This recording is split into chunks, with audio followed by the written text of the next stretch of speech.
if she will be back in time. We will work on the background on that. But with that, I would like to say very good afternoon and very good morning to all of you who are joining us either from India or from Europe or any part of the world. My name is Samrat Kumar. I work for Euraxis here in India, and we are very happy and delighted to bring to you an exciting webinar about the Marie Skłodowska-Curie Actions Staff Exchanges Call 2023. This is a very interesting call which allows to strengthen and foster the institutional international collaboration between European partners and partners outside of Europe, in our case, India. So this is going to be a very interesting if you are interested to strengthen the institutional collaboration between your institution with European partners. And for that, we have actually invited some very distinguished and speakers and guests who will help you today to find out what is it all about the Marie Skłodowska-Curie Action Staff Exchange Call 2023. And it gives me an immense pleasure to welcome our opening speakers of this webinar, Dr. Vivek Dham from the EU delegation here in India, who is the advisor on Horizon Europe and Research Innovation. And Vivek, this is, of course, something which is still to be much more exploited than we have done. This call is a little lesser known here in India than the doctoral networks or the postdoctoral fellowship. But how would you see the staff exchange call and what is in for Indian institutions? Yeah, thank you, Dr. Samrat, and I welcome you all for this webinar. And this is our consistent efforts to promote the Horizon Europe as well as the Marie Curie program in India. The participation of India matters a lot to us, and we value your participation in this particular seminar. So uh, I will give you basically three keywords rather than giving a long speech. So the Marie Curie provides an excellent platform for you to build a network, because this is a staff exchange is more like an expert network, which later on you can gradually move towards the Horizon Europe R&D calls. So this is a very good program to establish a good network. The second point, participation in a staff exchange give you an excellent opportunity to make your institution, your research team visible outside India. And that also creates a lot of international networks, because not only the European partners are part of it, but your consortium has an opportunity to include other partners from different parts of the world to be in the consortium. So indirectly or directly, you are increasing your international portfolio and network.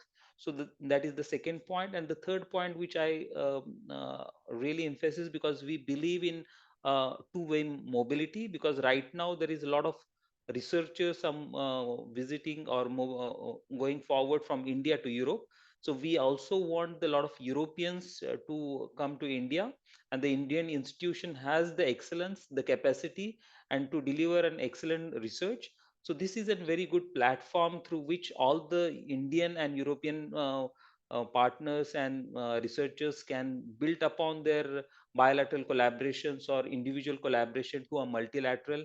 And I'm sure it will be mutually beneficial for each other. And I will stop it here, and if you have any questions and queries, we will be answering in the Q&A chat box, as well as there is an experts Dora from coming from EAC from commission. So she will give you an hands-on information what exactly is program. We have testimonies, and first time we are trying an pitching session where the people who are trying to build a consortium are invited. If you have an idea, you have an expertise, feel free to raise your hand. We can give you some slot to present your expertise and ideas on this forum. I will stop it here, and we look forward very interactive and fruitful seminar. Thank you very much.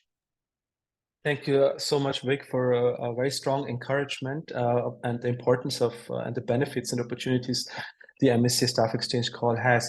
It is also a great pleasure for us to invite Ms. Dora Cifra. She's a policy officer at the European Commission MSCA unit at the Director General for Education, Youth, Sport and Culture. Dora, you are kind of behind this call, and you have what you have to tell our audience today. What are the benefits, and why is it worth to invest in this call? to apply for it. Thank you. Yes, thank you very much, and hello everyone. Good morning, or rather, good afternoon in India. I just came back from a very nice trip from India, and this is completely irrelevant. I just had to mention it because I'm still under the effects of this beautiful trip I had in your country. So indeed, I'm in the European Commission. We are the policy unit dealing with the Marie Sklodowska-Curie actions. And I am the one who is specifically in charge of the staff exchange action. So first of all, thank you very much for the organizers and all our guest speakers who accepted the invitation. I think it's a very useful opportunity to get familiar with the program. I'm sure that many of you already heard about MSCA that became, I think we could proudly say, a brand during the nearly 3 decades since it exists.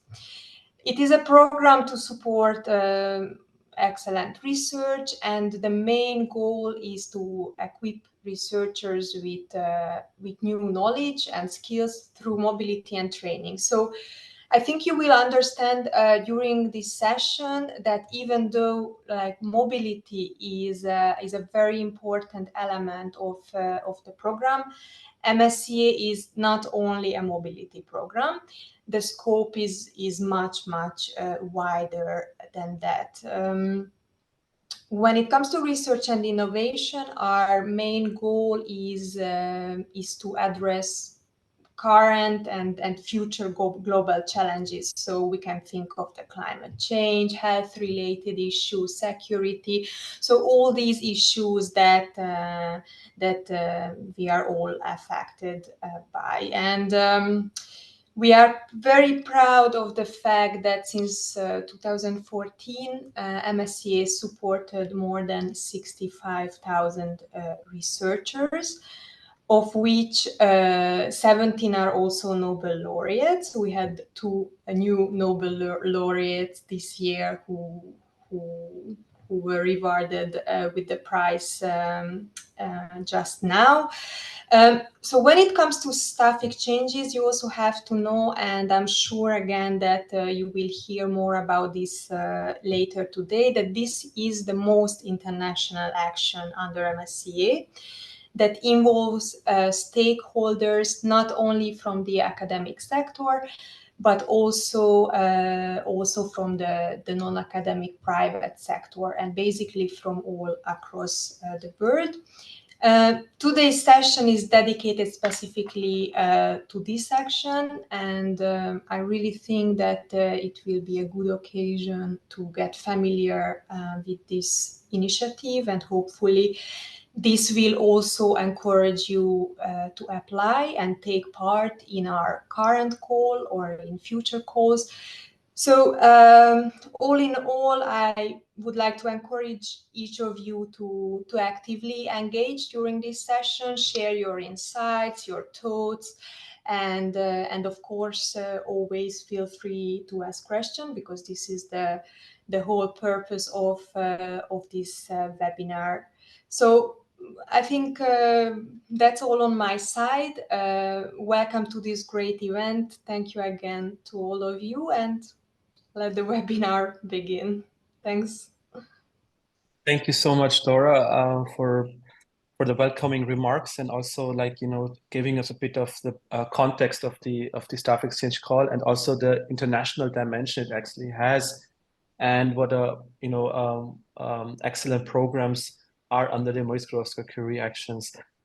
Both you and Vivek have really highlighted it very strongly, the importance to network.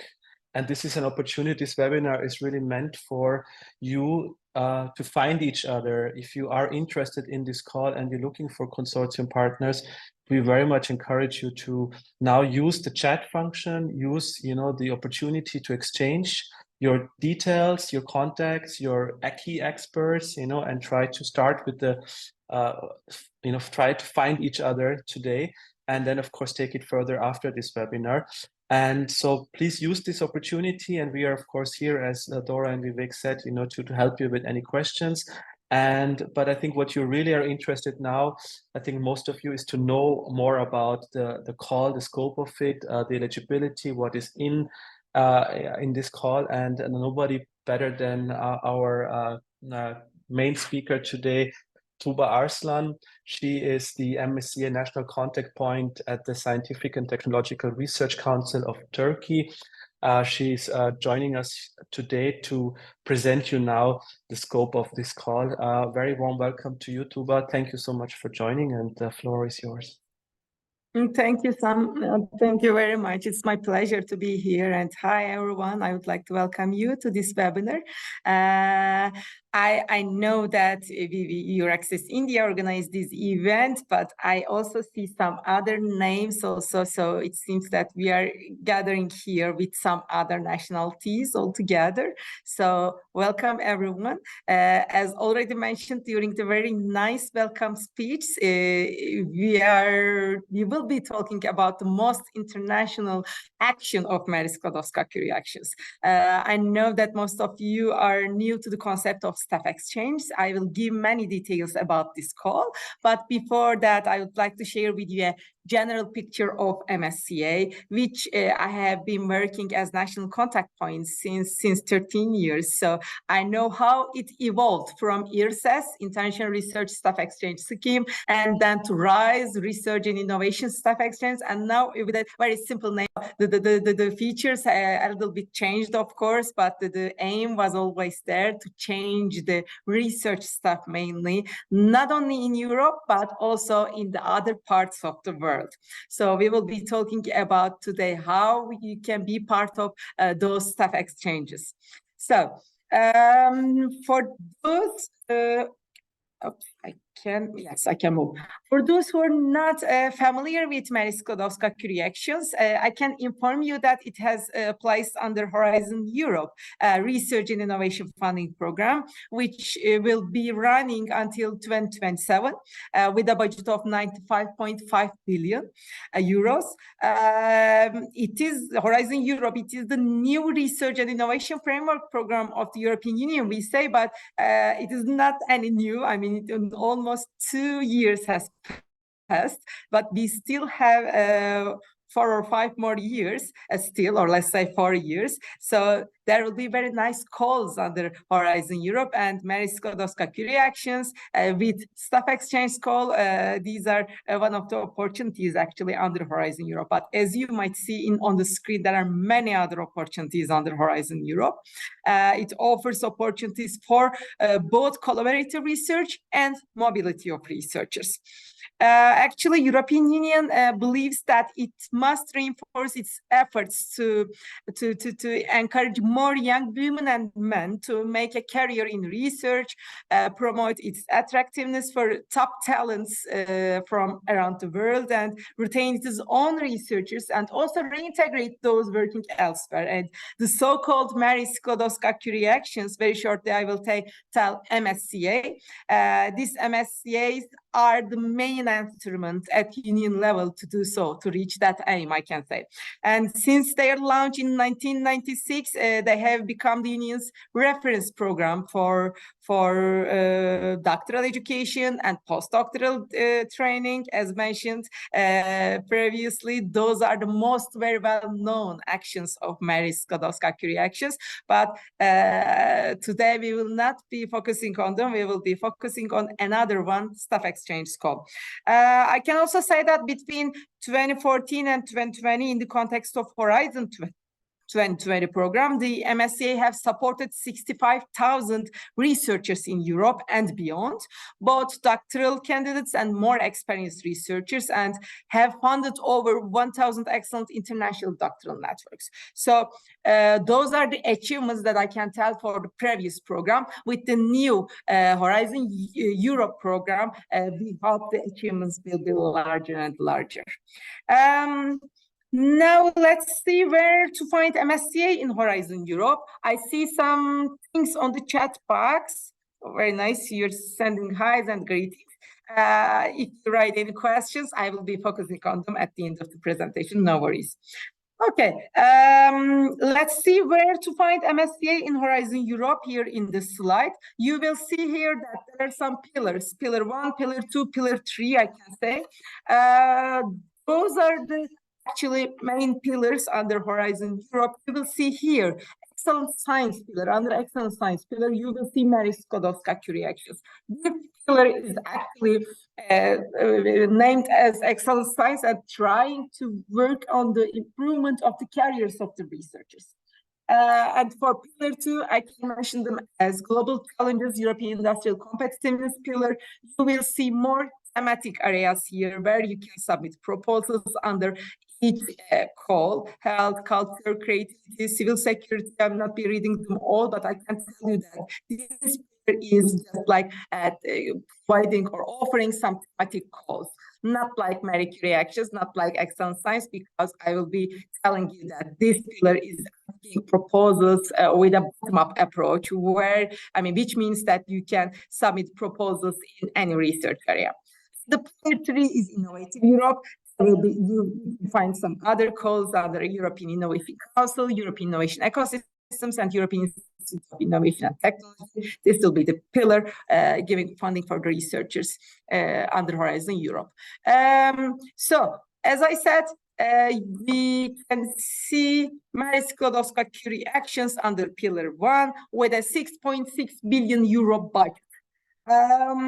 I can tell you that with this budget, Marie Skłodowska-Curie actions is just trying to equip researchers with new knowledge and skills through mobility and training. Mobility is the password, let me say. Without mobility, without physical mobility, getting funding is impossible.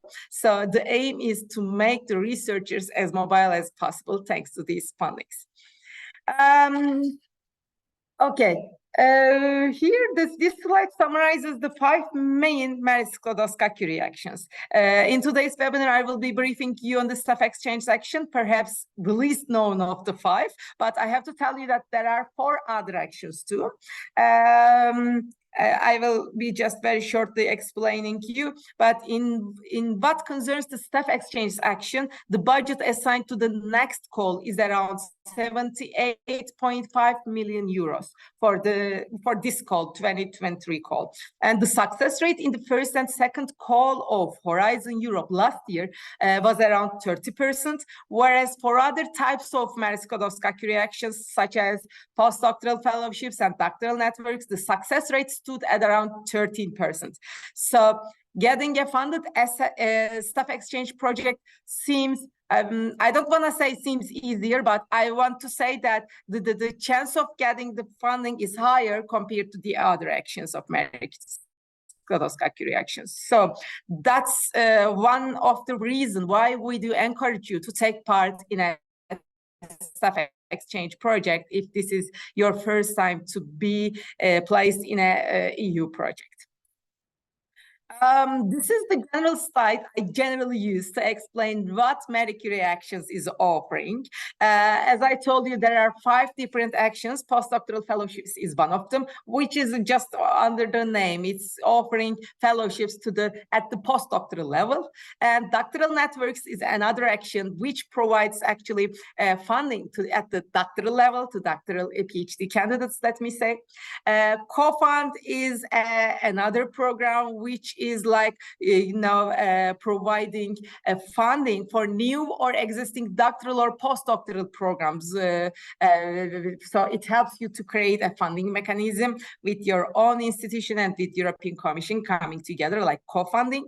And Citizens Action, it aims to bring research and researchers closer to the public with a one-day event and with Researchers Night, and with also different visits like researchers at school events. So this action is like that. And finally, Staff Exchange. We are coming to that point with the coming slides. Okay, so not to pass, I already mentioned about the budget, and you should know that in Turkey, we are working 3 national contact points to explain what those calls are. But in all European countries, European member states, and also the associated countries, there are at least 1 national contact points in every country. So you can easily contact with them if you want to create any partnerships or any questions with the partners in those countries. Okay, I will give you more information about the key figures of MSCA, and these slides provide you the information about the previous program.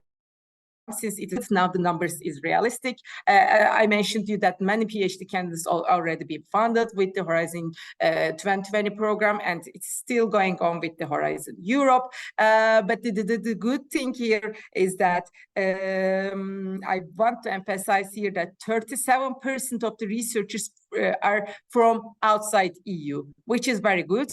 I mean, which shows that EU with the member states and with the associated countries are trying to create collaborations with the other third countries. And today's webinar is just one way to create that collaboration, maybe the best way to create that collaboration under Marie Curie actions.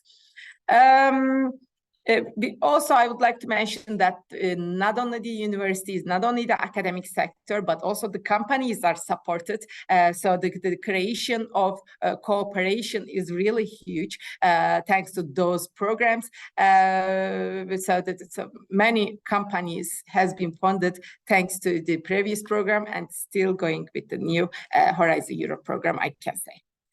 Okay, I will talk about the key policies of the program as well. Before passing directly to the staff exchange, I would like to tell you that with Marie Curie actions, researchers' training and skills and career development are so important. This is the main concern actually under Marie Curie actions.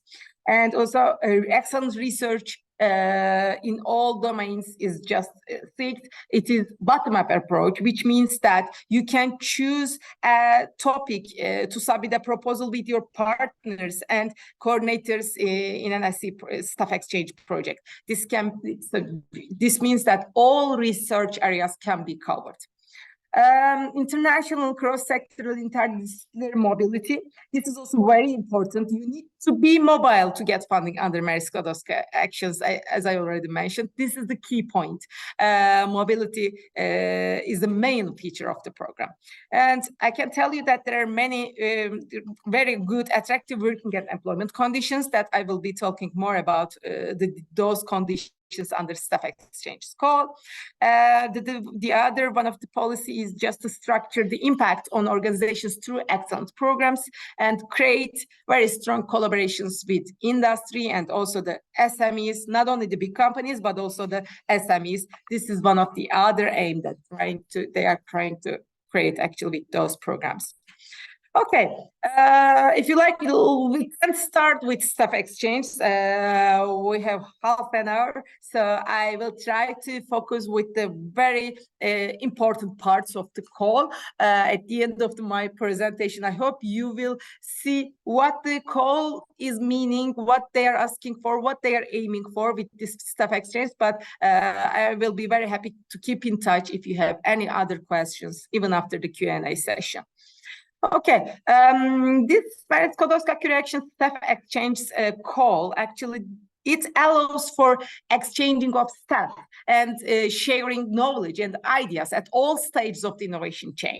The scheme fosters a shared culture of research and innovation that welcomes and rewards creativity and entrepreneurship and helps to turn ideas into innovative products, services, or processes.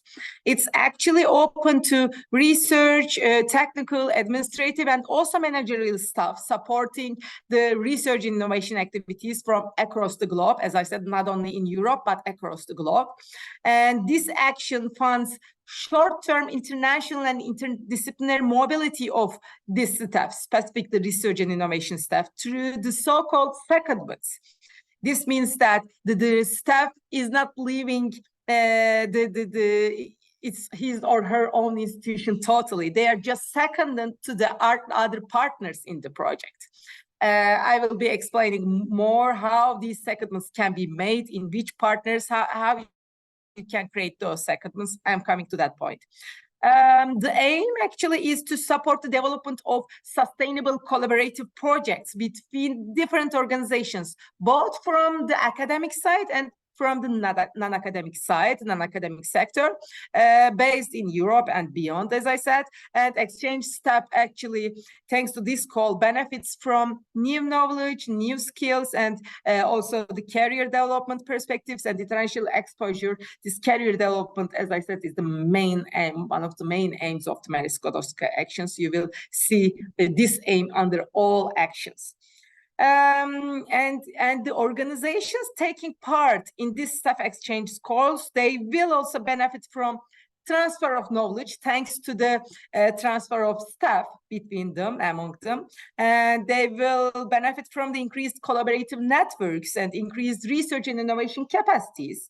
So thanks to this staff exchange call, Europe is having cooperation across the globe. And that's the reason why, as I said, gathered here today. I can tell you that in terms of added value, both staff members as well as their respective organizations benefit from the mobility that is at the core of the action in terms of networking and collaborations, transfer of knowledge, and converting ideas into products, processes, and services. Plus many other things like the ones mentioned here. I mean, I personally think that networking and communication is the best part of the call, because thanks to this consortium with the members, you're creating a network.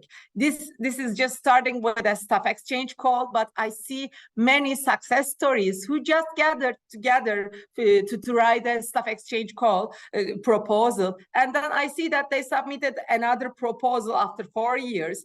They submitted another proposal for the thematic areas under Pillar 2, or they go to this another call under Marie Skłodowska actions like doctoral networks, or individual they submit sometimes proposal postdoctoral fellowships. Those who are seconded under staff exchange, they know, better how to write a proposal with this experience, let me say. So networking and communication part for staff members, for exchange seconded members is the best part, I can say, but I cannot differentiate the added value, of course, here, because the ideas converted into products, process, services, the international exposure, or the employability after the end of the project, all those things are really an added value that we can count.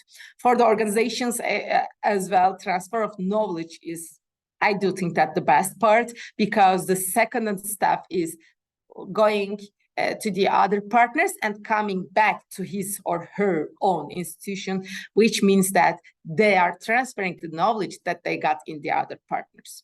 Okay, I will be coming how to set up this consortium soon. This was just to give you the idea that what you will be getting as an added value under this call. Let's check the eligible participants. This is crucial to draft the proposal, to create the consortium, let me say. Who can participate? Let's check. The applications must be submitted by a consortium of at least 3 independent legal entities in 3 different countries, and 2 of which should be in a different European Union member states or Horizon Europe associated countries. I will be showing you the list of European Union member states and also Horizon Europe associated countries to you. And the others are named as third countries, like India, for instance. Only legal entities that are established in European Union member states or Horizon Europe associated countries can be beneficiaries who can directly get the funding and who signed the grant agreement. And for the others, I can tell you that the others can be associated partners to the projects. If all organizations are from the same sector, like academic and non-academic, there must be at least one organization from a non-associated third country like India. So let me repeat this. If all the consortium members are coming together from EU member states or associated countries, if they are all from universities like academic sector, they have to take a partner from a non-associated third country like India, which is a very good point. Actually, here is the aim of the program is coming up visual. They have to collaborate from the other part of the world. Above this minimum that I mentioned on the left-hand side, the participation of organizations from any country is possible.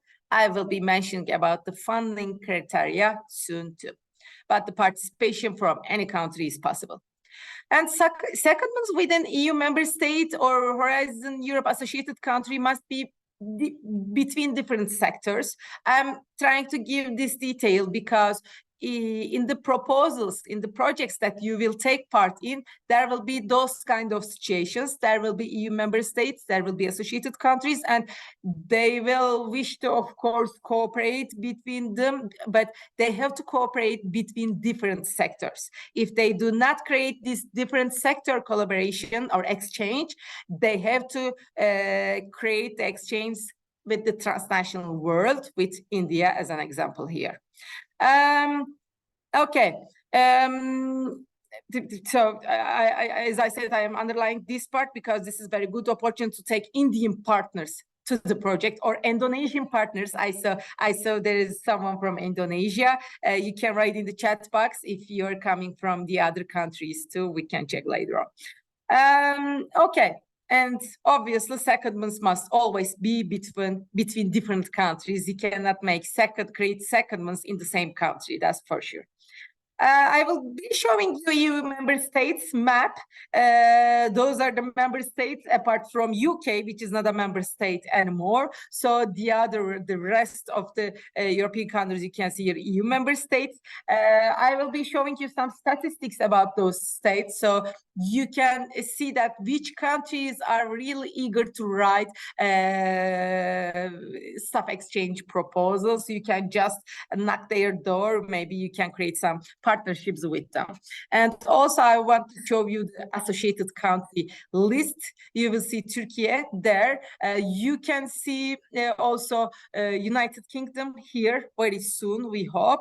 They are not member state, but okay, they will be an associated country soon, we do hope, as I said. And also Morocco could be added here. They are just in the transitional stage now. So the list can be a bit longer till the date that you will submit your proposal with the European partners. Okay, it's funded. This is the most important part for the Indian institutions, let me say, because okay, for the Staff Exchanges Call, European Commission says that participants from European Union member states and countries associated to Horizon Europe are automatically funded, and they are called beneficiaries. They are beneficiaries and they sign the grant agreement. They get the budget directly, automatically from the European Commission. Participants from low to middle income third countries are also automatically eligible for funding. They are called associated partners. They do not sign the grant agreement, but they get the funding also. Participants from other non-European countries, notably the industrialized countries and the emerging economies like India, but also some other countries like Brazil, Russia, China, and some other countries, they are not automatically eligible for funding under Horizon Europe. They are called, again, associated partner. They do not sign the Horizon Europe grant agreement. They are expected to bring in their own funding, actually. This can be a funding given directly by that institution in India, or they can provide some exceptional funding. some other ways. For instance, if you become a partner with a Turkish institution, sometimes Turkish institutions also provide some funding like that. So this could be found by the Indian institution, actually, this own funding. But I will be showing you then, I mean, this can be your question, what will be funded then if this is the case? I will be showing you this funding mechanism very soon. Just wanted to show you some statistics about, of course, from Horizon 2020, which has ended in 2020. There are those countries who are who really likes to submit proposal for Staff Exchanges Call. It was named as RISE, Research and Innovation Staff Exchange Program, previously in that call. And all those countries had many proposals, actually, and they got many funding from European Commission. Those can be one other partners for you as well as an Indian institution. You can just think of such kind of collaborations with those countries as well. Okay. I will be talking about eligible staff too, because we are always saying staff. I mean, which staff is that? It should be, of course, research staff, but more is there. Secondments are open to any type of staff contributing to research and innovation activities, I can say. The definition of staff member is that of the national law and internal practices of the organization seconding the staff. And national rules apply in terms of the link between the sending organization and the staff member. Very importantly, the staff member must be actively engaged in research and innovation activities for at least 1 month at the sending institution prior to the first secondment. This rule is a kind of new rule, because I remember in the previous program, it was at least 6 months interconnection with the staff and the institution needed. Now it is just 1 month, so which is very good, I guess. So anyone who just came to the institution after having 1 month experience in that institution can be an exchange staff under Staff Exchange Call. And the secondment period, let me tell you that 1 to 12 months per staff member. I mean, it is 1 to 12 months, we say, because it can also be split into several stays. Sometimes university professor says that I cannot pass whole year in as a secondment to another country. They prefer to make 3 months every summer, for instance, when they are not lecturing.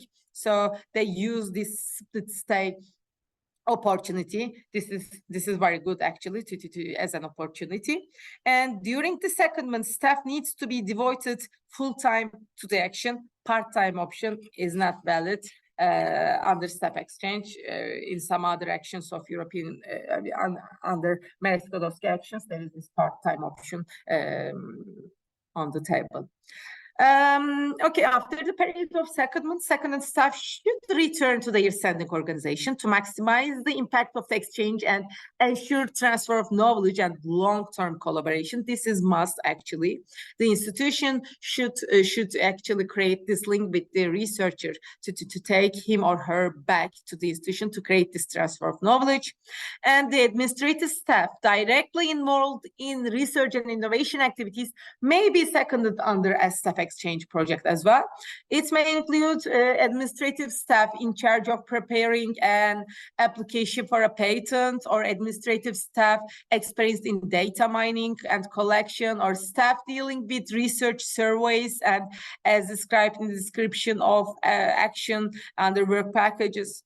Purely administrative tasks like accountants, auditors, secretaries are not eligible for secondments. As we said, to be seconded, this staff should be linked with research and innovation activities of that institution. Okay. I don't want to scare you with that slide. It seems a bit complicated, but I will try to make it easier for you to understand. With these slides, we want to show you the exchanges within the same country are not eligible.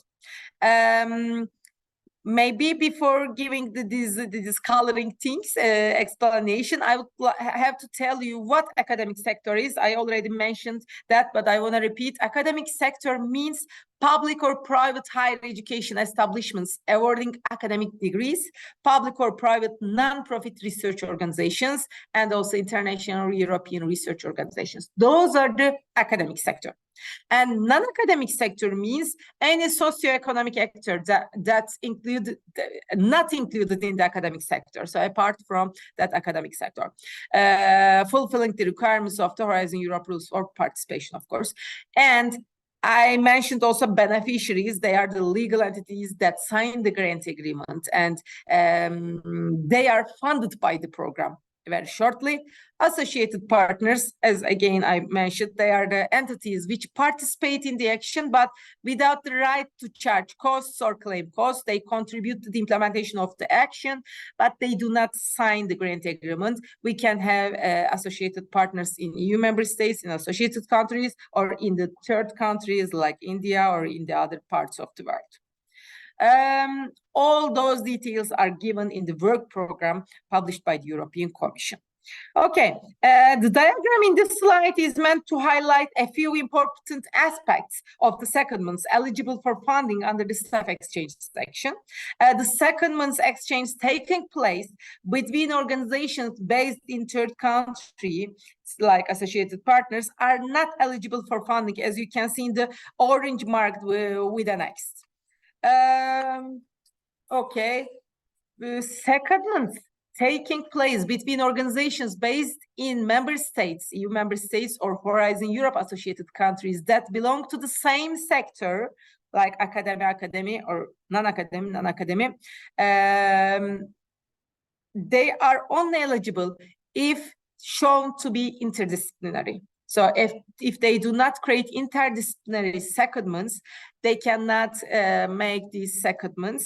The total of such secondments must not be higher than 1/3 of the total eligible secondments. Those are really very detailed, but I'm sure you will be informed by the coordinator of the project who is drafting the proposal from European member states and associated countries. They will be telling you that when they take you as a partner to the projects. Okay, we are drafting a proposal. We have those countries in the project like Italy, France, and Turkey. So we drafted this with these academic partners and these non-academic partners. We drafted some secondments among us. We cannot pass the secondments. They cannot be higher than 1/3 of the total eligible secondments if they are not interdisciplinary. I mean, they cannot be just in European countries.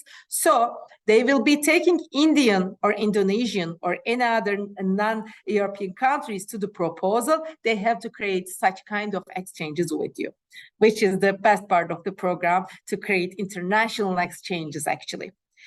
So just to mention, exchanges within the same country are not eligible. Exchanges between associated partners based in only in third countries are not eligible. All exchanges should be transnational, let me say, or academic to non-academic sector. We can, as I said, keep in touch while you are in a proposal which is in the draft period. So you can ask many more questions specific to your consortium while creating your proposal. Actually, as national contact points in Turkey, in Europe, in other parts of the world, we are answering such a kind of questions during the call period or the other periods of the year, of course. But yeah, I can understand the difficulty of creating that consortium. But I have to tell you that the rules are so, I mean, very well explained already in the work program. So you will just try to compose your consortium by taking the other partners. I mean, the European coordinators will compose the consortium and they will add you as a partner to those projects. Okay. I would like to come to that staff exchange funding. What does staff exchange fund? Actually, the staff exchange reimbursement is based on unit costs triggered by secondments, the total here you can see is 4,600 euro per person per month.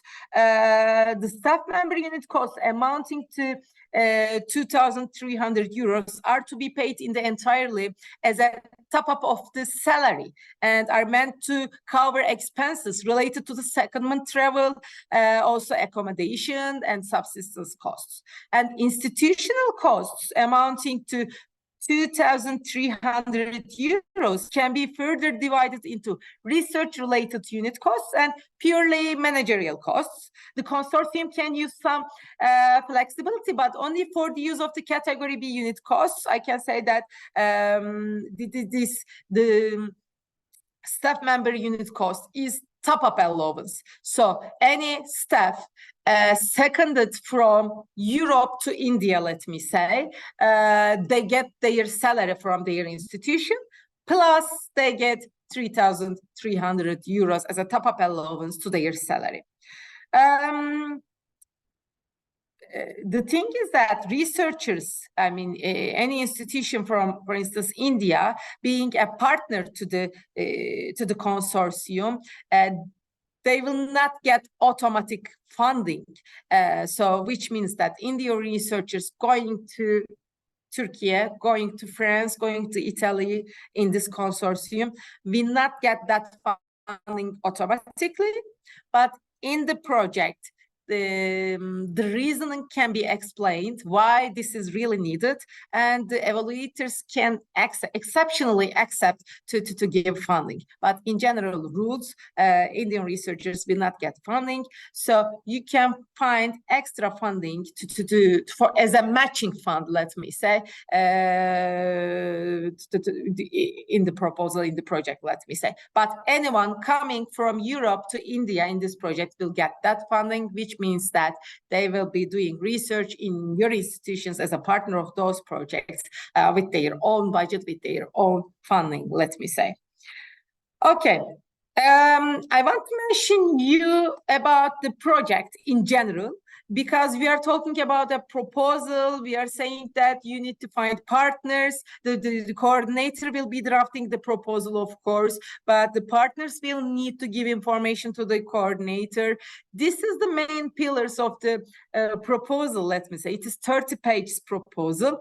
Excellence, impact, and implementation are the main topics, but under all those topics there will be some subtitles that the proposal writer, the coordinator, should need to answer with the help of the partners.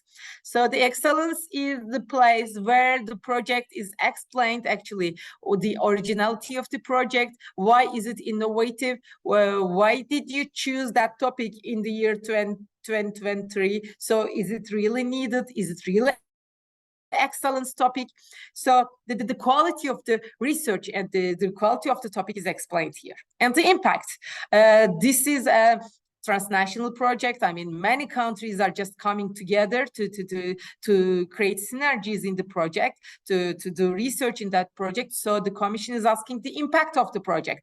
What is the impact for European research area? What is the impact for whole global research area? So you are explaining this. Of course, the titles are already given with a template by the European Commission, by Research Executive Agency. So you're following the template by explaining, by answering the questions, let me say, not the questions, but the subtitles. You are fulfilling the format. And then the implementation. You are coming together. I mean, at least three entities are coming together, but I haven't seen any staff exchange project with 3 partners, let me say. In general, 6, 7, sometimes 10 and more partners are coming together to draft a proposal. So you need to explain with the coordinator, with the partners all together, how you will implement this project. Do you have this synergy to implement this project? What will be the things that you will be using? Like, do you have this infrastructure? Do you have these hosting arrangements? So you are again explaining that implementation part. So this makes 30-page proposal to submit to the European Commission, which has an online system. So the coordinator in Europe is submitting the proposal by getting all information from the partners. Of course, you can have common meetings to draft the proposal all together. when you become a partner or potential partner to a staff exchange proposal. Okay, coming to maybe the best part of the presentation, because as you will be a partner to the project, you have such kind of questions in mind. I understand very well. How can I be a partner to a staff exchange project? I mean, according to the rules, you have to be a partner during the proposal preparation stage. So after the grant agreement signature, the rule is that, I mean, all the partners there, all the coordinator is there. So after the signature of the grant agreement, none of the projects are looking for a partners there. Of course, there are some exceptions in some countries we do here. I mean, because of the loss of the persons, sometimes the institutions are trying to leave the project. So there are exceptions. I don't want to pass that part, but before the submission of the project, you need to be a partner to the project to submit this proposal with the coordinator to the European Commission. So the networking events are the best place to find partners. The conferences, the workshops are like that. I do generally in Turkey, when I make some info days, I always announce that if you're going to a conference, to a workshop in a Zoom platform or physical platforms, just ask them that this call is so popular. It's a very nice call. So if you are knowing someone, or if you are drafting a proposal, just take us as a partner. We can create collections like that. So you try to find some coordinators by yourself during these physical or online events. I will be mentioning you one opportunity about that in the coming slides. You can use your former or current collaborations. As I said, you can just email them. The European partners, especially European contacts that if you have, you can ask them to be a partner in their proposals. If you have already created any links with Horizon Europe, Horizon 2020, even 7th Framework Program projects. If you have such kind of projects already funded, or if you tried but didn't get the funding, you can just, create these partnerships again. You can just text them, email them. We can, if you submit a proposal, just take our institution to your proposal too. But these are social gatherings, these are social interactions that you can do by yourself.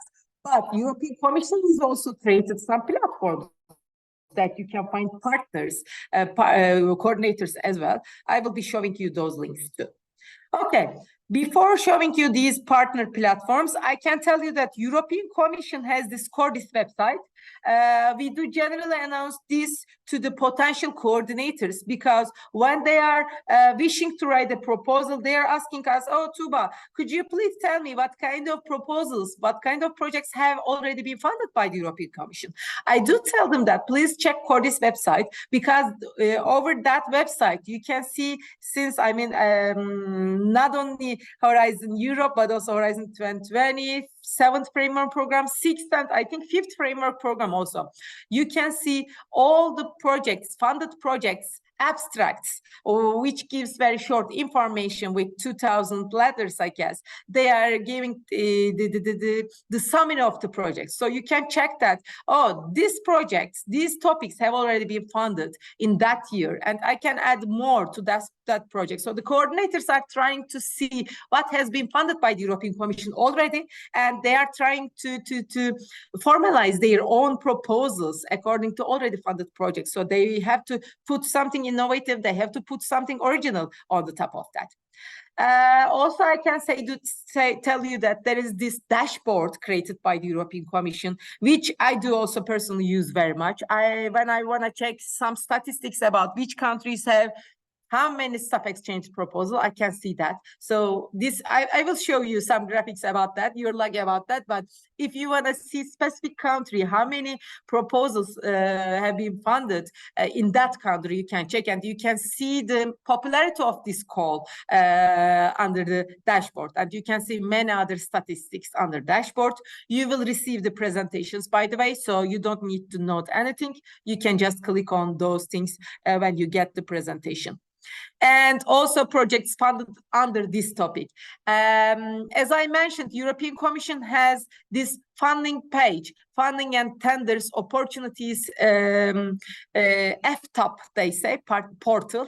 So on this portal, you will see the link to submit the proposal. Of course, the European colleagues, European and associated countries will be able to be the coordinator of the projects.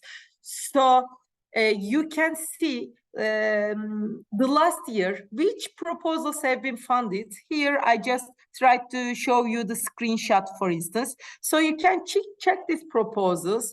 You can, if there is one topic that is really interesting for you, the similar topic that you are working on, you can just Google search the coordinator and contact with them, saying that, I mean, if you do write a new proposal, just think about me, we can create some collaborations. So this can be one another way to create contacts with the European colleagues. Okay, coming to the partner search, I would like to tell you that 98 search, this is of course very changing number, but as I said, this funding tender portals, you will see partner search announcement link under the every call submission page. So for Staff Exchange, you will see such a link there also. So there will be some entities, some academic or non-academic institutions who has already submitted some profiles there, saying that I am writing a proposal, I want to be the coordinator, so I am looking for partners. This is one way to look for partners, and there will be some profiles. You will see that I am working on this topic, and I want to be partner of a project. I will not be the coordinator. So even you can leave your profiles there, saying that we are, as an institution, want to be a partner of a proposal. So this is our profile. If you are interested in such a topic, and if you are drafting a proposal, you might think us as a potential partner. This is the place where you can meet potential partners and potential coordinators, I can say. Okay, looking to the upper side of my presentation, B2Match platform. I would like to tell you that as national contact points, we have a project, MSCA Net project, which is funded by European Commission. And every 2 or 3 years, we have a new project just to create collaborations among national contact points of all countries. So thanks to this project, we have created this MSCA matchmaking platform. This is the platform to create collaborations for Marie Curie actions. And I'm passing to the next slide. You see brokerage event, 30 November of 2023. This is one of the first brokerage event, as far as I know, for Staff Exchange.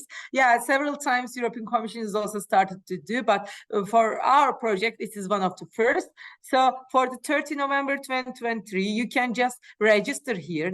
This will be an online brokerage event. So there will be potential coordinators and potential partners, we do hope. I have already announced this in Turkey too. There will be potential Turkish partners, but in Europe, many other countries will be joining. So you can follow such kind of events. This is one of the first options. Please just join there to find potential coordinators from Europe. I'm coming back to that slide because for EURAccess, I can definitely say that you can find hosting institutions for postdoctoral fellows. You can find co-funding or doctoral networks positions to work. I cannot directly tell you that you can find specific partners for Staff Exchange, but as you know, EURAccess is working hard to create collaborations. And our colleague Samrat is working for India part. There are many other colleagues working in the other parts of the world. You can also search for researchers over EURAccess. There are many events like brokers, like today's webinar. So just follow EURAccess also. Maybe this can be one way for you to find partners. Okay, matchmaking platform I mentioned. There is one brokerage event, but I would like to tell you that you can register to the platform itself so that you can create some links, some partnerships for the other calls of Marie Curie actions, not only Staff Exchange, but for the others. Just register there, don't forget about it. Okay, brokerage event, I mentioned. Some tips and tricks very quickly.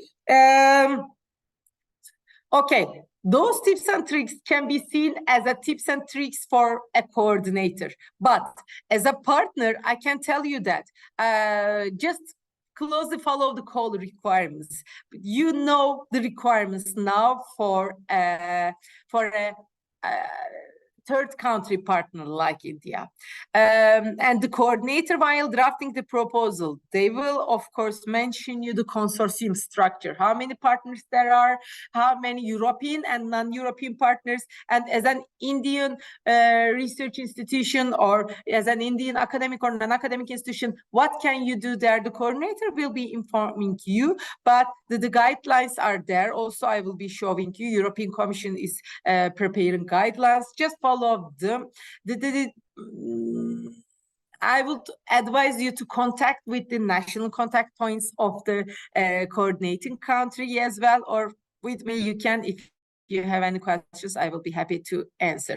So maybe for you, the first advice will be to participate to such kind of brokerage events, to be a partner in a proposal, and then with the coordinator, you will create your proposal together. You will tell the coordinator how you can be useful in that project, and the coordinator will tell you more about the proposal consortia, because there will be some other consortia members there. So you will draft your proposals according to the rules that the European Commission has already published in the guidelines, in the work program as well. As I mentioned, guide for applicants, MSCA work program, the proposal templates that I mentioned for 30 pages, which is published by the Research Executive Agency. Those are the documents that the coordinator is following while drafting the proposal. So when you have a question, the coordinator or the national contact point will reply you according to those program guidelines.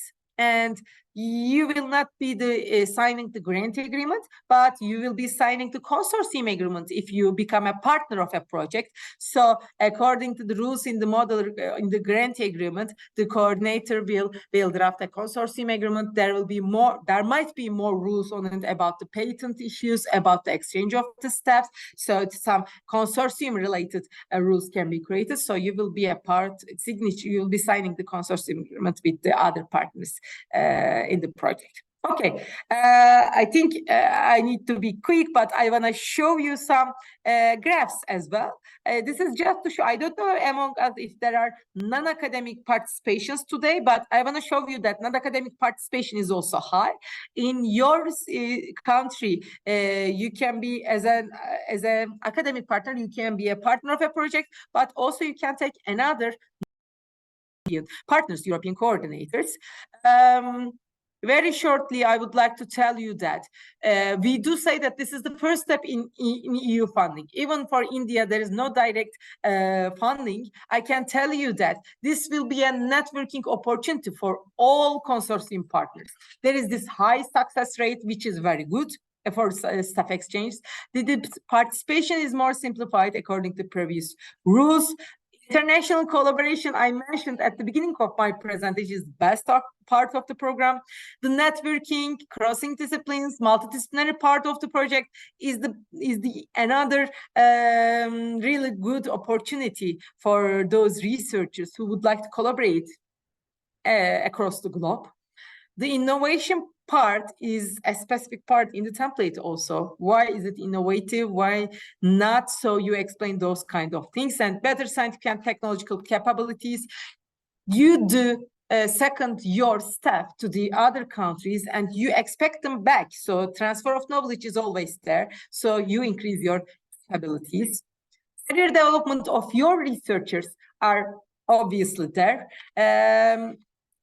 You're seconding the staff, but by seconding the staff, you are also sometimes, creating some links for the future, maybe some recruiting the staff later on after the end of the project. And of course, you're expressing with the new work culture, which may create some other opportunities to create some other synergies in the other topics, other calls of Horizon Europe or on the MSCA Staff Exchanges. have to tell you that the project duration can be maximum 4 years, 48 months, but every staff seconded to the other country can be staff maximum 12 months, and 360 person month is the maximum magnitude of the project. It cannot be higher. So Commission does not say that this is the maximum number of partners in the project. There is no rule like that, but there is this maximum person month. So if every institution is just participating to the project with 10 person months, let me say, there can be 36 members in the proposals. Just very quick example. Okay, segments I mentioned, unit costs I mentioned. I would like to also mention you that okay, it is 78.5 million euro this call. I have to correct this number here. Okay, I would like to tell you that this call is open till February 28th next year. It is already open in 5th of October. That is why we have this brokerage event under MSCA NET project. So just please try to be active, to be a partner in a project. If I receive a partner search form, by the way, I will be happy to share with you too, as I do in Turkish partners. So if I receive any partner search form from Turkish coordinators, I will be happy to share with you too after having the participant lists of this event. Okay, last year calls, I would like to tell you that, I mean, it is still the case. There are 8 different panels. As I said, this is bottom-up approach, and it depends on the actually how many proposals have been submitted to maths, for instance. It is 2% because there are not too many maths proposals already submitted. But for instance, engineering panel, it is 34%. So it depends on the topics that are submitted to the proposal. This is something that you can keep in mind. I would like to show you the coordinators at GAP. This is a slide taken by European Commission, actually. You can see those countries in Europe are really happy to submit proposals. So you can create links with those countries in those events. For instance, Spain is so active. Turkey is also so active, but depending on the number of the submission, let me say, this graph is there. Italy, Israel, Portugal, UK. UK is not now the member state, but still they are taking part.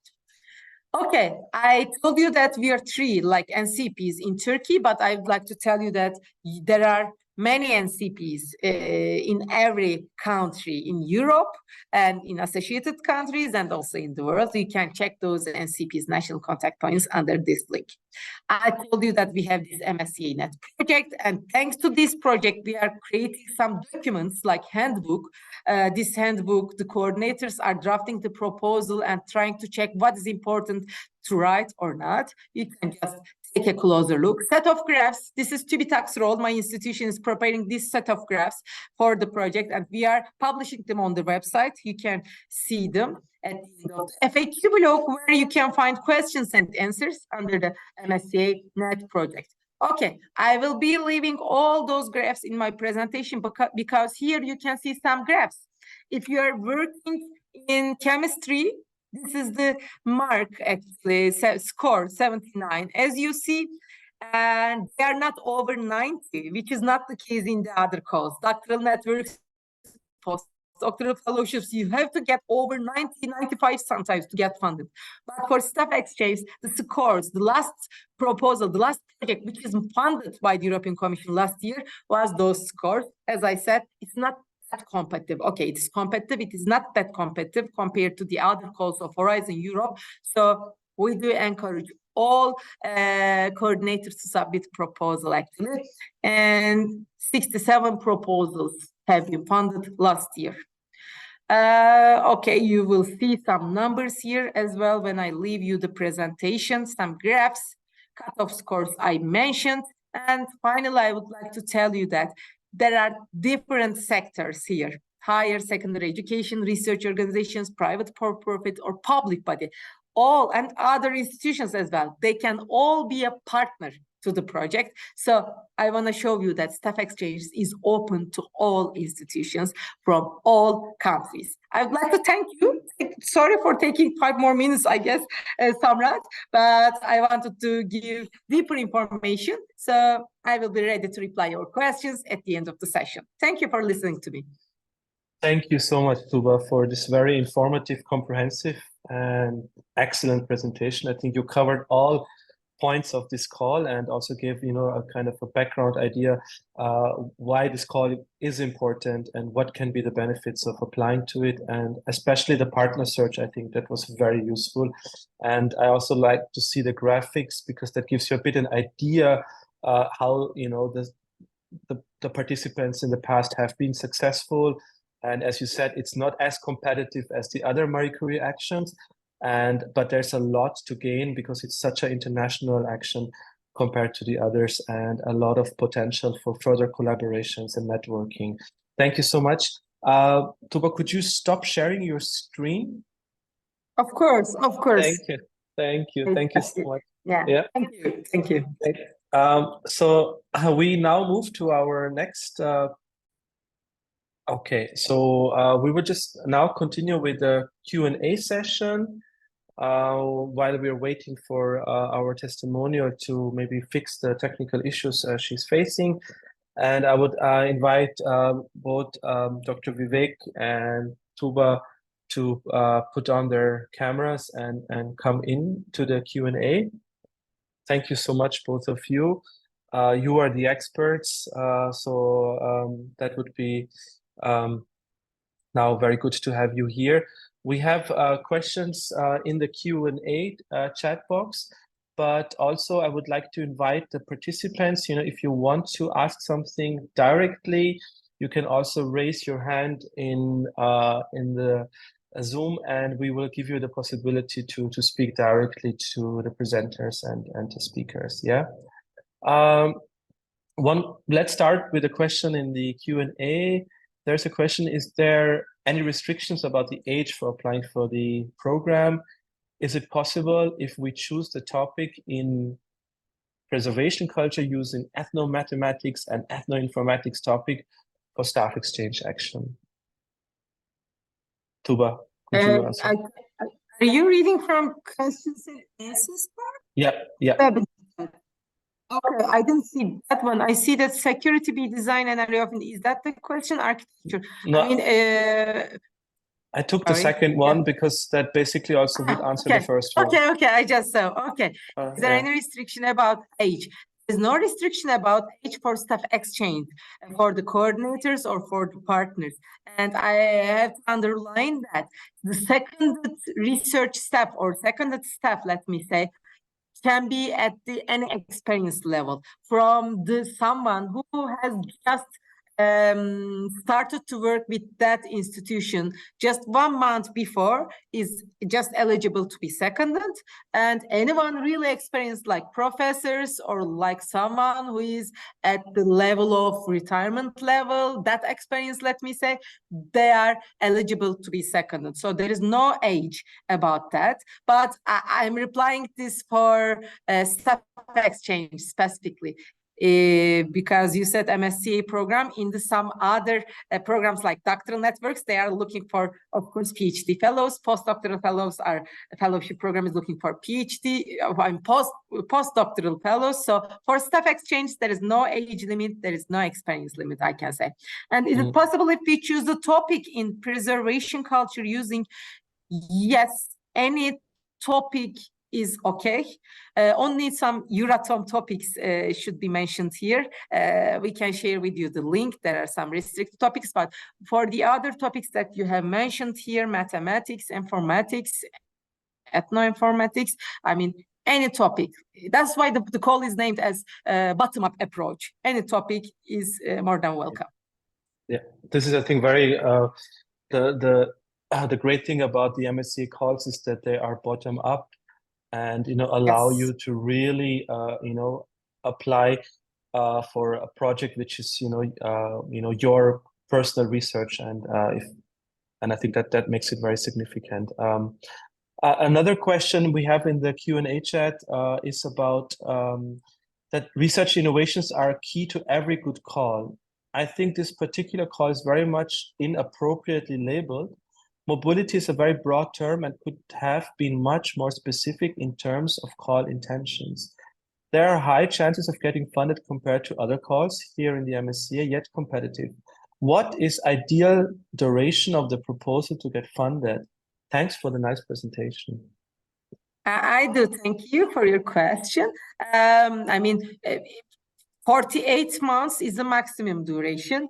And as I see, most of the coordinators are asking for 48 months while drafting the proposal. Why is that? There are many staff who needs to be seconded during that 48 months. And you are just drawing a Gantt chart saying that which researcher is going from which institution to which institution and what will be their role there. So you are drafting this in the proposal. So in the first year, there are some staff who will be seconded. In the second year, there will be some other staff in the same institution. So till the end of the fourth year, 38 months, there will be different time slots that the researchers will be seconded. I cannot tell you that this is the ideal duration. You can draft your proposal with, of course, European coordinator by mentioning that why do you need that duration? If you just second the researchers in the first 2 years of the proposal, and for the next 2 years, if you do not do any secondments, then the evaluators will ask this question: why did you ask me for 48 months? So if you ask for 38 months, you have to split those secondments in different periods of the project, of course, with the other partners. You can ask 36, you can, any time is also acceptable, no problem with that. And I see that many coordinators in Turkey are drafting their proposals for 48 months. Of course, they draft, I mean, they write these secondments by splitting in different periods of the projects. Okay, great. Thank you for that, Tuba. Another question was about the timeline. Once we apply and get regarding the proposal, like once we apply and we get kind of the grant agreement and when does then the program, the project start? Like, I think you mentioned it in your slides, no, the timeline. Maybe you could repeat it again. You mean the timeline of the call, right? No, the timeline from applying to starting the project. Okay, it's almost 5 months because the call will be closed in February, end of February, 28th of February. So let's say March. So you will have, European Commission needs 5 months to evaluate the proposal with the independent experts. So which makes, I think, the end of July, yes, they will be explaining the results. And with the results, if you are in a project proposal which is funded, European Commission will ask the coordinator to sign the grant agreement. As associated partner, you will not be signing the grant agreement, but you will be signing the consortium agreement with the European colleagues who are the beneficiaries, who are the coordinator of the project. So before signing the grant agreement, European Commission will ask you, the coordinator, to sign the consortium agreement to see that there is this agreement between all partners. So I think with the beginning of August, this conversations will start to draft, to sign the consortium agreement in 1-2 months, I think. Of course, there might be some delays. There are some consortiums who are asking some time from European Commission, depending on the reason that they are asking, of course, but in 1 or 2 months periods, you're signing the grant agreements and you do start your exchanges, your secondments according to the project that you have drafted with the coordinator. Okay, thank you so much for that.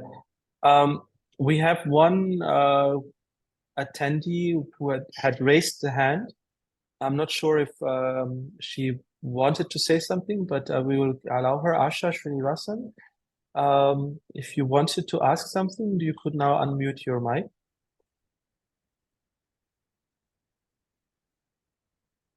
Maybe mistakenly.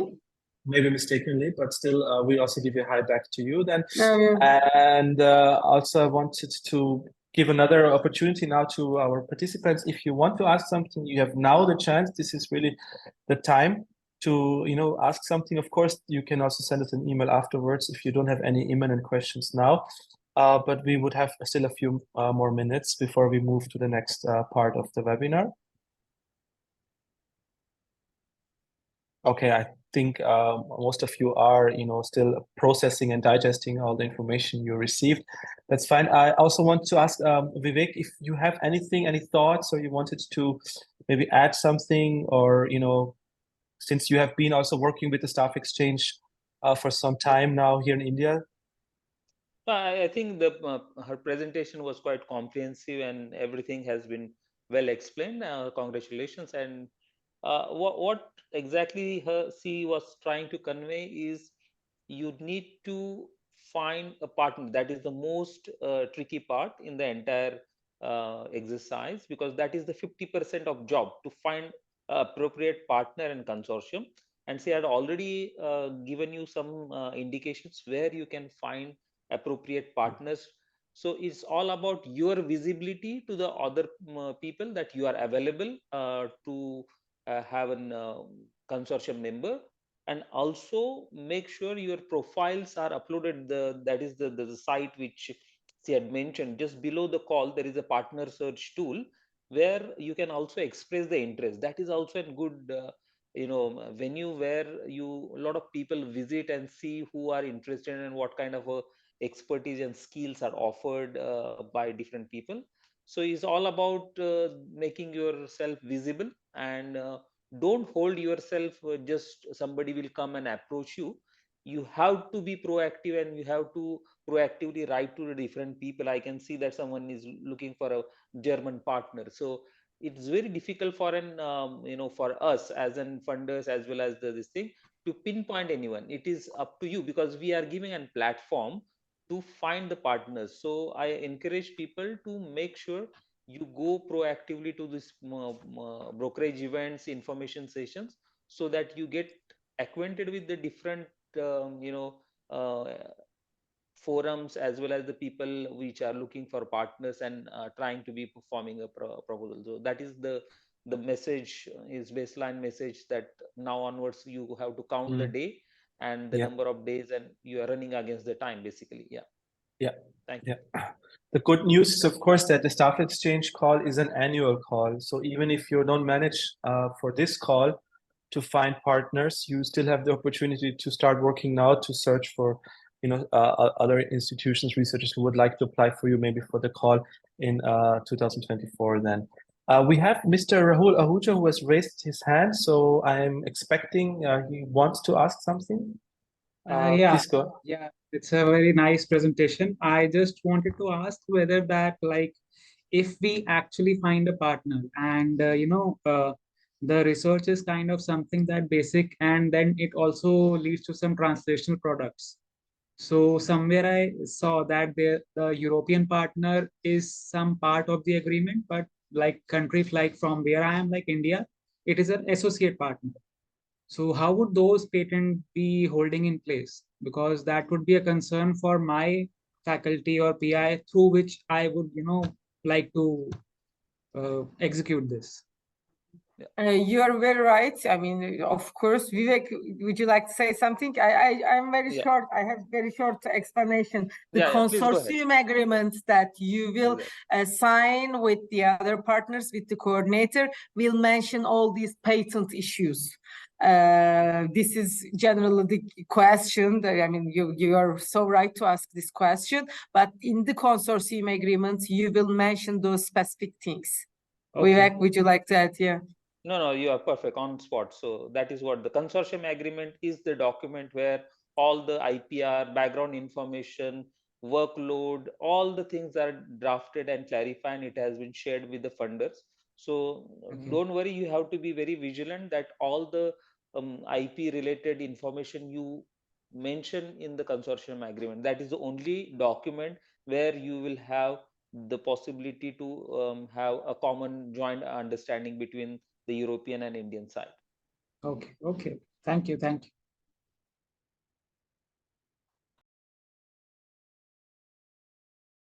was muted. Thank you so much, Mr. Rahul. A very important, I think, question, and thank you for taking the initiative and approaching our speakers. I'm just seeing that we have the opportunity now to bring in our testimonial, which is presenters. We have two more presenters today who wants to introduce themselves, their research, or the offer they can give when it comes to the Staff Exchange program. And I would like to first invite Mr. Deepak Katoria from LogicDev Austria. He is going to tell us a bit about himself, what offer he has in regards to the MSCA Staff Exchange call. Thank you so much, Mr. Deepak. The floor is yours. Great. Thank you, Dr. Kumar. So, good afternoon, everyone. We are a SME based in Austria, and we are in funding for more than 3 years and quite successful. So, up to now, we have developed and work on AI and the semiconductor. So, today, what I would like to present to you that we know both part of the world. So me and my partner, India and Europe. And what we are trying to put the right team at the right place. So there are some cultural difference, there are some understanding difference, and that we would like to avoid, and we would like to speed up the innovation and the research part between the two regions. And that's what I'm trying to show today, that yeah, means we know that the way India is progressing, it's quite astonishing. Everyone are amazed, and from Europe also we have a lots of interest to join and push this in a right direction. So here is the barcode. You can take my contact from barcode as well, and you can email me your interest as well. So what and how we can help you. So if you see some of the project which you think it fits with you, we are in discussion with one institute from Chennai for the Copernicus. So we are helping them, and we are also supporting them to understand the ecosystem. So we will help you to do the right partner search for your consortium building and in which field you can contribute, because that is also quite a big question. So based on the student and based on the infrastructure you have, you should select the work package. So that is the first part where we put you in the right place with the right team. So please don't hesitate to contact us, and we can definitely help you out. Now, the second is the HR support. So as you know that the researchers and the type of the topics are so wide that it's hard to find the people. And that's where we stand out. We have a team in India as well, and we have a team here in Austria as well, who can help you to guide or to connect with the right kind of institute. So if you have a skill in some kind of MRAM technology. So last month, one of the researcher from IIT, they joined IMEC Research Institute in Belgium. So this kind of, support also we can give you, that, okay, based on your skill, based on your interest, and based on your, commitment, we can connect you with the right institute, right company, and the right the organization. So here you can see little bit flow that how thing works out. So starting from the assessment, skill matching, interview, and the type of work or the type of commitment things you are looking for. And then the last is the work permit. So we help you to get the right paper and on the right time.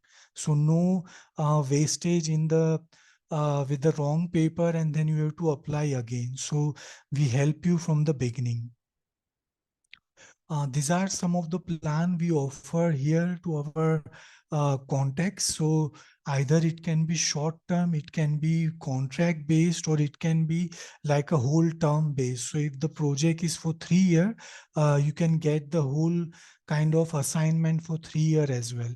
And some of the planning metrics are here. So if you can contact me, I can give you more detail about it. So these are some of the plan we share with the institute here in the Europe for the resource finding. And yeah, thank you everyone, and looking forward to connect you with the right people. Thanks for the opportunity. Back to you, Dr. Kumar. Thank you so much, Mr. Deepak. I think this is you're in the right time, right place with this offer to help researchers from India to connect with European counterparts, and I'm sure that many will reach out to you after today's webinar. Thank you so much for joining us, and we move now to our next speaker, which is Dr. Manikanandan from VIT Institute in India, Vellore Institute of Technology. Thank you so much, sir, for joining, and the floor is yours. Yeah, thank you, Dr. Samrat, for this opportunity. Can I share my screen? Yes, please, go ahead. Yeah. So, is it visible? Yes, perfect. Yeah, thank you. Yeah. First of all, I would like to thank Dr. Samrat for providing this opportunity to present my research ideas. Also, thank Ms. Tuba for the nice presentation about the overview of MSCA Exchange program. And yeah, so myself, Dr. Manikandan, working in associate professor in the School of Mechanical Engineering, Vellore Institute of Technology. And here you can find my contact details as well as research profile from the Scopus database. And myself and Professor Arivarahan, we both are closely working in different areas. And here I am going to propose the two research topic. If any people from the Europe or non-Europe countries want to collaborate and do some joint research with me, it's open. The first one topic is the joining of metal additive manufacturing for aerospace application. So everybody knows very well now all the conventional manufacturing is moving towards the additive manufacturing. So there are a lot of opportunities is there, and we need to develop a lot of technology for the additive manufacturing. So that is one of the interesting area. And the second one is the climate change, right? So here my interest is to development of phase change material for the next generation thermal battery for the solar energy harvesting and industrial waste heat recovery system. So globally, all the people are moving towards the renewable energy from the fossil fuel power plant. So there are a lot of opportunities are there to work in these two areas. So that's my research area where I'm working in the last 10 years. Yeah. So this is my previous experience working with various projects funded by Government of India, and we completed successfully a couple of projects, and some projects are undergoing. Like first one is the studies on laser GMA hybrid welding of margin steel MDN 250. It was funded by DRDO, and we completed successfully. And the second project is the comparative evolution of joints produced by GTA and plasma arc welding in 12 mm thick plate of margin steel MDN 250. Again, it is funded by DRDO under AR&DB board of 15.81 lakhs. It's also completed. And next one is the special steels and the super alloy for advanced thermal concentrated solar power plant and heat store plant. It's funded by IGSTC under DST. So it's also completed. And next one is a similar and dissimilar material welding of automotive and aerospace application. It's funded by IGSTC of 22.36 lakhs. It's also completed. And now the two project is going on investigation of characteristic performance of armor weldment under sub-zero temperature. It's funded by again DRDO and CVRD. So it is almost 9.77 lakhs. It's ongoing. And another project, design and development of surface engineering solution to enhance the corrosion resistance of the solar energy storage container. It's funded by DST. It is ongoing. And next one, very recently I got approved studies on weldability of additive manufacturing conal alloys. So this is with ISRO. So this is my overall background about my projects, what I handled for various agencies in India like DST, DRDO, and ISRO. Yeah, moving to the additive manufacturing, why it is important, as we know everyone very well, like people are moving towards the additive manufacturing from the conventional manufacturing. So there are a lot of things to develop. One of the main limitations of metal additive manufacturing is the limited built volume chamber.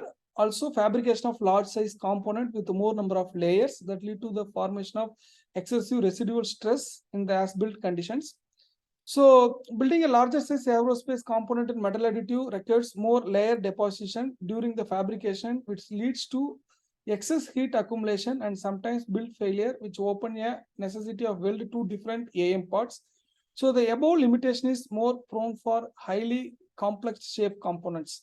So in actual assembly of aerospace component, it is essentially required to join the AM component with conventional manufacturing parts.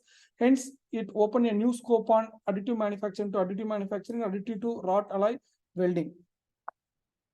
Yeah, and second area what I touched in the past, right, the development of phase change material for the next generation thermal battery for solar energy harvesting and industry waste heat recovery systems. Like the day-to-day, the need of electrification is increasing due to the increase in the growth of population and emerging of industrialists. Therefore, the demand of electricity is increasing steadily in India and is expected to increase more sharply in the future. So with the limitation of conventional non-renewable energy sources and fossil fuel impact on global warming, so it is necessary to explore the alternate energy or renewable energy.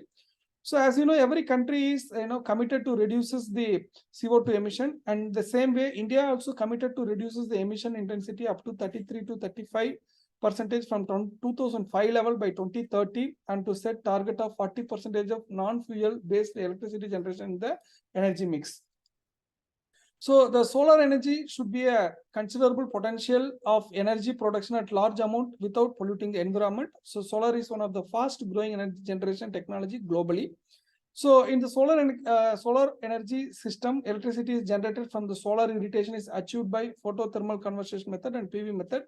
But CSP plant having a more opportunities and lot of research need to be carried out to develop a technology.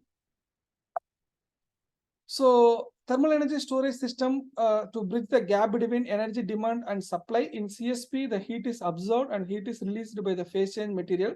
So the salt and eutectic salt mixers are promising candidate for the PCM based thermal energy storage systems.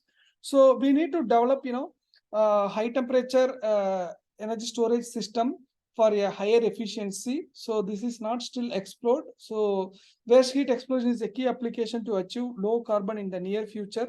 So therefore, the research group are focusing and initiating the solar power energy system, and the CSP TS based system are emerging in the recent decades. Yeah. So I in the above said area like welding, additive manufacturing, and thermal energy storage and high temperature corrosion of material side. So myself and my another PI, co-PI like Dr. Arivalan, we have more than 150 research article in this welding of this area, welding of superalloys, additive manufacturing, hard corrosion, in the area of defense, power sector, and aerospace streams. So our main key skills are welding of superalloy, additive manufacturing, and we are good in analyzing the results of optical microscopy, scanning electron microscopy, XRD, EBSD analysis, TGA, DSC, tensile characterization, hardness evolution, impact testing, and hard corrosions. So these are all our publications which is very close to this said area, like in the additive manufacturing, as well as this is running through. Again, this is for the energy storage. So these are all the facility we have at VIT. So people from any institute want to collaborate to work with us, like in the area of additive manufacturing or in the area of energy storage. Both in Europe or non-European country, we are welcome to participate and make a collaboration with us, and we can form a consortium to submit a project proposal. So these are the equipment we have in our research group. So this is my contact detail. And basically we are a private institute in India, and we are one of the top research institute in the country, private institute in the country. As per the NIRF ranking, we are one of the top private institution in India. Thank you, and this is my contact detail. Thank you for the opportunity. Thank you so much, Dr. Manikandan, for providing us, information about your research and also, reaching out to potential researchers who would be interested to collaborate with you. Could you kindly stop sharing your screen? Thank you. Yeah. Thank you so Yes. much. Thank you. That's so good. Okay, I think we are on time. It was a very long but super informative and I think an excellent webinar with lots of information, but lots of opportunities to get to know each other and to look more into the opportunities for applying to this call.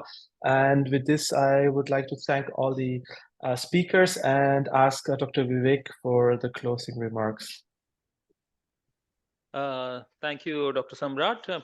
It was really a very informative and very interactive session, and I hope you will able to put forward an excellent proposals. The professor in JNU, which she mentioned about the funding issue, we are very well aware of it. And just for your knowledge, there is an option, a very small probability that you may get an exceptional funding if the evaluators think your participation is considered to be important, if you are bringing an additional information, data, infrastructure, and on that basis you may get exceptional funding. And there are cases in India where we have around almost 4 to 5 projects in Horizon Europe which are exceptionally funded under this call. So that option could be also explored. So is not everything is not closed, so there is a window. And always intramural grant are always helpful for the people. But in a larger picture, if you see, you receive a lot of Europeans in your premises and you can build a consortiums and future partnerships. So that is something in a long term you should visualize and think of it. So don't be candid with only with the limited money which you will have, but also think what the larger benefit for your team, for your institute it will get through. So that is my message at the end, and we look forward an excellent and very competitive proposals with Indian partners, and we wish you all the best. Thank you very much. Thank you so much, Vivek, and also for big thanks to Tuba. And we wish you all the best and thank you for staying so long with us, but I think it was really worth it. And we will send you, of course, recording, presentations, everything in a follow-up. Wishing you a very good evening here in India and good lunchtime in Europe. And Tuba, where are you right now? In Turkey or? Ankara, Turkey, yes. Okay, so it's afternoon your time, right? Yes, lunch Okay. just passed. Okay, then. Okay, perfect. Thank you so much, everyone, for joining. Bye. Thank you. Thank you very much. Bye. Bye.